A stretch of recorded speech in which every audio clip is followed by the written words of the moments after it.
Nga mesha kësaj të diel, famulletari i Shkodrës Dom Vllashpala i falenderoi televizionin Rëzafa për transmetimin çdo ditë meshës së shenjtë nga katedrali jashtë Shtifni, një transmetim live që ka nisur që nga koha pandemisë dhe vijon çdo ditë, teksa Dom Balaj e konsideroi si një dhuratë për besimtarët që nuk kanë mundësi të jenë të pranishëm në kishë. Në fund të meshës, mlejoni t'ja po mirëseardhjen edhe të gjithë bijve dhe bijave, të cilët janë kthy nga emigracioni, e kanë ardhur me kalu këto ditë këtu në vendlidhje.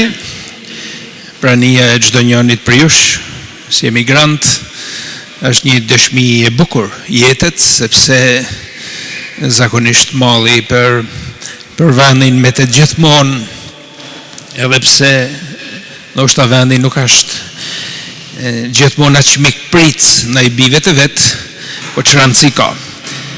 Prania ju i tha që është e bukur edhe për këtë arsye, sepse jeni në kish, kërkoni parazitash me kenë atë paqen e Zotit, e mrapa urojmë që t'i shijoni edhe t'i gëzoni këto ditë në vendlinjen tuaj, e kaloshi vërtet ditë bekume e të paqta.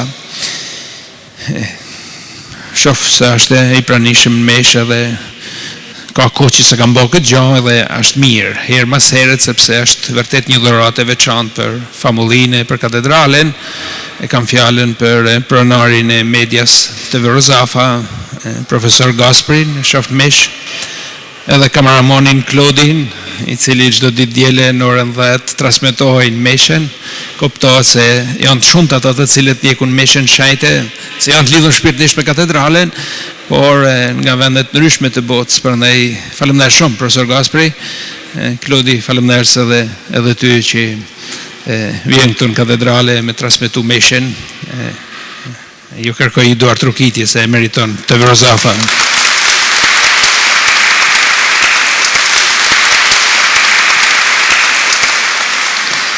E mos harrojmë është qysh se ka fillu pandemia pa ndërpre njëherë. Pa ndërpre. Prandaj i keni bën një dhuratë mirë, sidomos gjithë atyre personave të cilët nuk janë të mundshëm me shku në mesh. E dëgjojnë edhe nëpërmjet Radio Maris, se falënderoj Zotit, e tashti është deri diku edhe mundësia me pa, por njerëzit tonë kanë dëshirë me pa, jo thjesht me dëgju, dojnë edhe me pa. E ka herë më thonë tot më shumt, i mojnë mend ato të cilët vinë marr kungimin, kështu që dojnë edhe me pa se kush është në kishë, kush merr pjesë. E kjo falë të Rëzafës.